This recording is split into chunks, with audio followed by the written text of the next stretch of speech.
Welcome to Strip Cover Lit, where we squeeze the bigger picture out of literature. I'm Adrian Fortin. We are here for another poetry discussion that comes to us from the wonderful mind of Charles Bukowski. In The Pleasures of the Damned. I apologize if I seem a bit off. Working overnights, I oftentimes have to take sleeping pills and able to sort of ease myself into sleep while the sun stares in through the window at me. And I have done that. I did. They are kicking in. So forgive me. But I was reading myself to sleep, reading some poetry, reading some Bukowski, and happened upon a poem about which I have to have a poetry discussion, and I have to have it right now. I've got new videos on the channel Mondays, Wednesdays, and Fridays. Mondays are for poetry. I also have new videos on my personal channel Mondays, Wednesdays, and Friday, a link to which can be found in the description below. No poetry over there, though. Just here, just now. The poem in question happens on page 210. It is titled, Come On In. Welcome to my wormy hell. The music grinds off key. Fish eyes watch from the wall.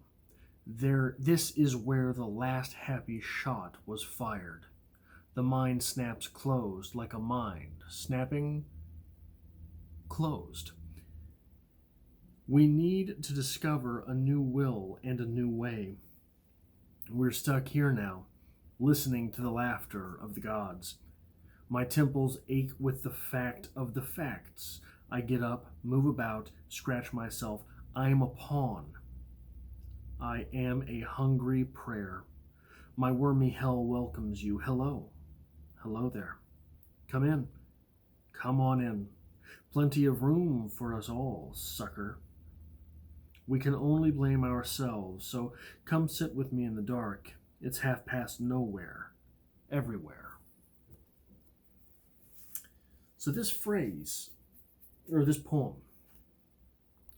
makes me think of a phrase for which I have in my mind an entire history, but I have no idea from whence this phrase springs.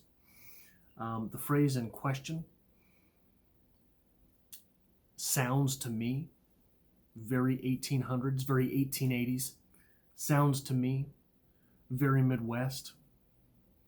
Sounds to me as if it may have been put into the English vernacular by Mark Twain himself. That need not be true. It is in my mind. The phrase in question is all hell. Boy, he ran like all hell.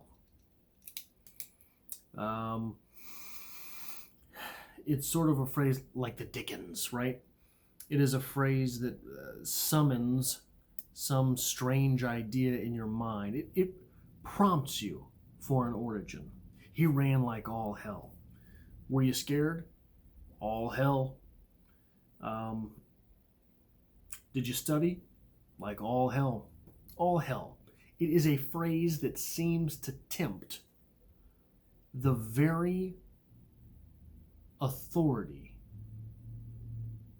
that it seems to tempt the caprice of the very authority to which it waves.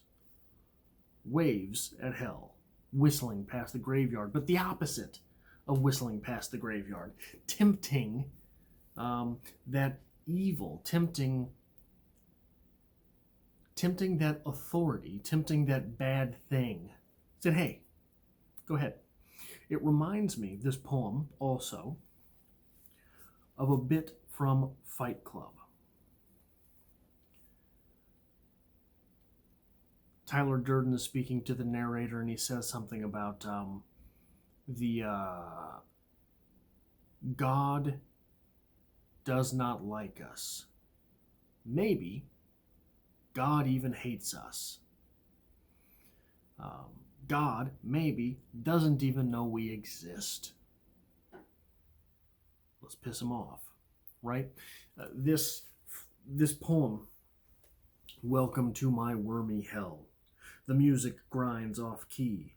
Fish eyes watch from the wall. This is where the last happy shot was fired. The mind snaps closed like a mind snapping closed. We need to discover a new will and a new way.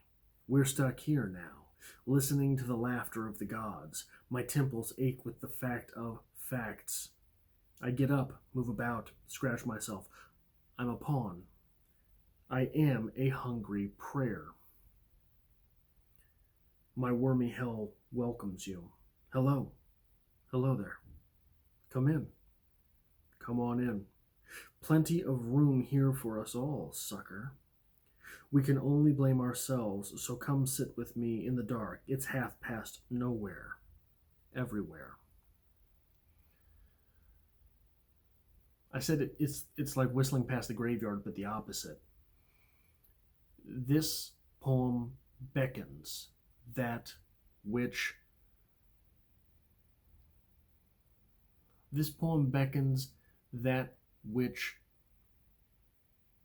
threatens. This is the semi-Hemingwayan idea. Bring it on. Come on, I'm ready for you. Bring what you've got. It's a little bit more extreme than that, though, because what we are attempting here is not the mobsters from The Killers. Like Ole Anderson saying, well, they're going to come for me, they're going to have to come for me. It's not the lion waiting in the tall grass in The Short Happy Life of Francis Macomber. Those things are defeatable. Those things are imposing, but mortal. This poem tempts hell. The phrase all hell playfully teases at the idea of everlasting torture. We need to discover a new will and a new way. A new will and a new way to what? We're already, as Bukowski makes sure that we know, in a wormy hell.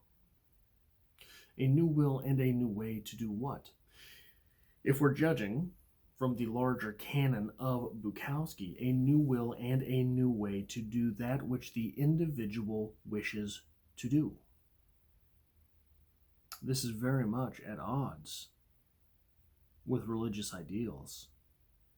A new will and a new way clashes with doing what we are told to do, what we are told thou shalt not do.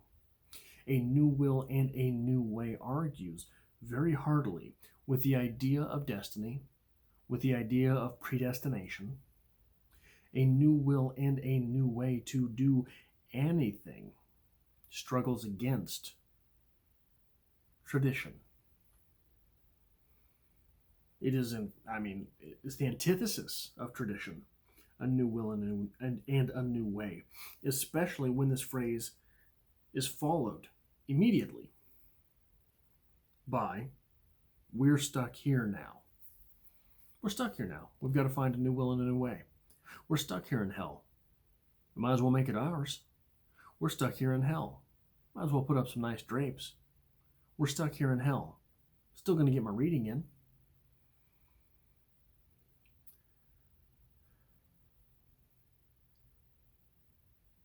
This poem is tempting. It's tempting to make too much out of because it is possibly a pretentious poem coming from Charles Bukowski. Every phrase in here seems to have been plucked from the ether. None of them almost follow logically from one another. In fact, I dare say none of the individual statements follow logically from its predecessor. But you can jump from welcome to my wormy hell all the way down to my wormy hell welcomes you. The intervening lines, almost none of them seem to lead directly to none of the lines seemingly lead directly to the next line. So it's, when you pair that with grandiose phrases, listening to the laughter of the gods, and you follow that up with something so absurd as, my temples ache with the fact of the facts. And you follow those two non sequiturs with, I get up, move about, scratch myself. You know, it is, I think that it would be, there are phrases in this poem that lend themselves to the pretentious. There are phrases planted in this poem which slap the pretentious in the face. Okay, which route do you want to take? I think the tone of this poem leads you straight down the middle, because it is recognizing, welcome to my wormy hell, those traditional ideas, like listening to the laughter of the gods. But the idea of hell that we have is anything but traditional. The idea of hell which is presented is anything but traditional. It is a hell with ownership. Bukowski has herein his own little plot in hell, maybe a timeshare.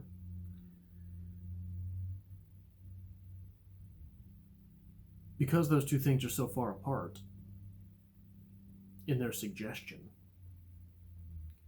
it feels to me, perhaps as a Bukowski shill, like that line has been pranced perfectly. It is not pretentious. It is not silly. It's somewhere in the middle. There's a bit of bravado here, but it is not said in jest. That is all I have for this poetry discussion. I hope to see you next time for another poetry discussion. Again, I have new videos here on the channel Mondays, Wednesdays, and Fridays. Mondays are for poetry. I also have new videos on my personal channel Mondays, Wednesdays, and Fridays, a link to which can be found in the description below.